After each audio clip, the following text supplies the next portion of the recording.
listeners to get the 1% tax break. This means this will be at a cost of ultimately 500 American jobs or more at one sitting. I think that's just plain wrong. This will decrease the amount of jobs businesses have to hire regular tax-paying Americans. And with that said, I also believe it violates states' rights, since this violates the judges' discretions of sentencing criminals. And with all that said, I can yield the rest of my time to the delegate from Missouri. Thank you. Delegate yields 25 seconds. Politics in the state of Missouri. Really quickly, the few issues that I have with this proposal are, one, 90% of the money has to be returned to the federal government. The federal government doesn't need any more money. If people who are doing these jobs make this money, they should be able to spend it, save it, or invest it in the way they wish. That would put that money back into the economy and make the economy better. With that, I yield the remainder of my time to the chair. Thank you. The delegate yields his time to the chair. The chair will now recognize the next pro-speaker on this debate.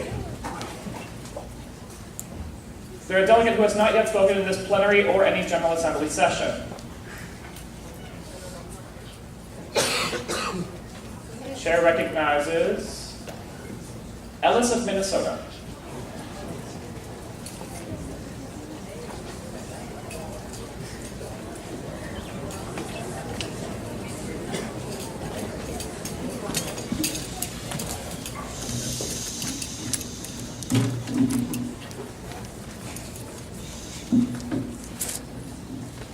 Ellis, Minnesota. I reserve my right to yield the remainder of my time to Radetzky, Minnesota. That is your right.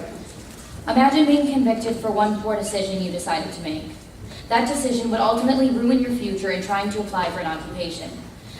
This is a problem that current prisoners are having to face. Once out of prison, they are thrown out onto the streets with no connection to the workforce, no money to buy clothes for an interview, and no place to go. These ex-prisoners are forced to go back into illegal things that brought them to prison in the first place. This proposal changes that, for it gives hope to these convicts for a better life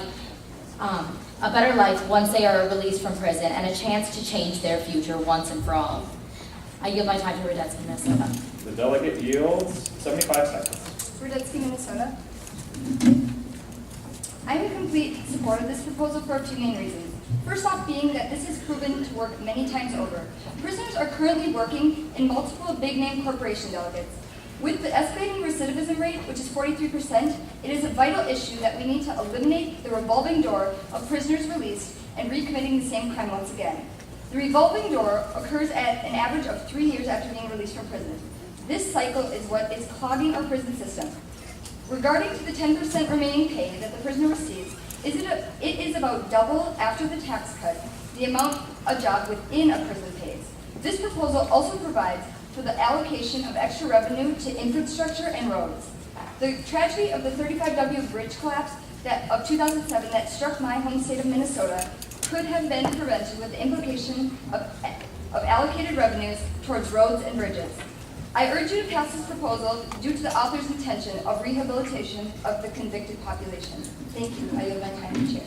The delegate yields her time to the chair. The chair now seeks a con-speaker on the floor. Is there such a speaker?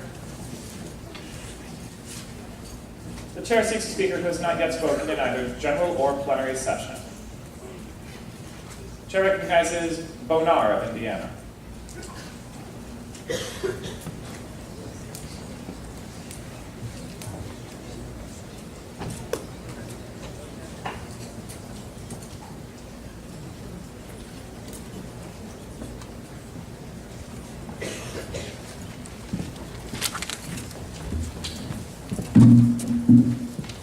Bonar of the Indiana delegation. I reserve my right to yield my time to Delegate Allen of Wisconsin. That is your right. While I admire the intent of this proposal, I go against it because of a major loophole in the tax code created by it. With a 1% tax cut for every 500 prisoners, a multi-billion-dollar corporation paying, for example, a 10% tax with thousands of employees can hire 5,000 prisoners and pay no taxes on millions of dollars in income. That is a major problem, and that is a major loophole in the tax code.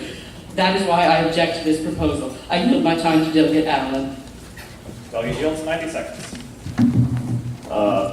Sam Allen, Wisconsin delegation. Thank you, Chair. Now, the author is one of the swellest guys that I've seen up here. He's really cool. And I really admire this proposal. But as my partner stated, this creates a more complex tax code when all we need is a less complex tax code that doesn't let businesses get away with this sort of thing. And also, in the proposal, it states that, right here, the money saved by the hiring of business from extra costs such as healthcare, dental care, and vacation days may be deferred to other workers, business expansion, or whoever said company sees fit. So, why in the world would a business hire a normal worker when they have to pay for things that normal people need, like the aforementioned benefits? This would create a system of scabs, making sure that our current unemployment rate does not come back because it creates a cheap labor force that the corporation does not have to pay any benefits for. I simply believe that this would not be best for the majority of Americans, and the prisoners themselves would hardly see any of the benefits themselves. So I just don't think this is the best decision for America, regardless of the author's best intent. So I yield my time to the chair. The delegate yields his time to the chair. Total time for con pro debate on this proposal is now elapsed. The delegate, the author.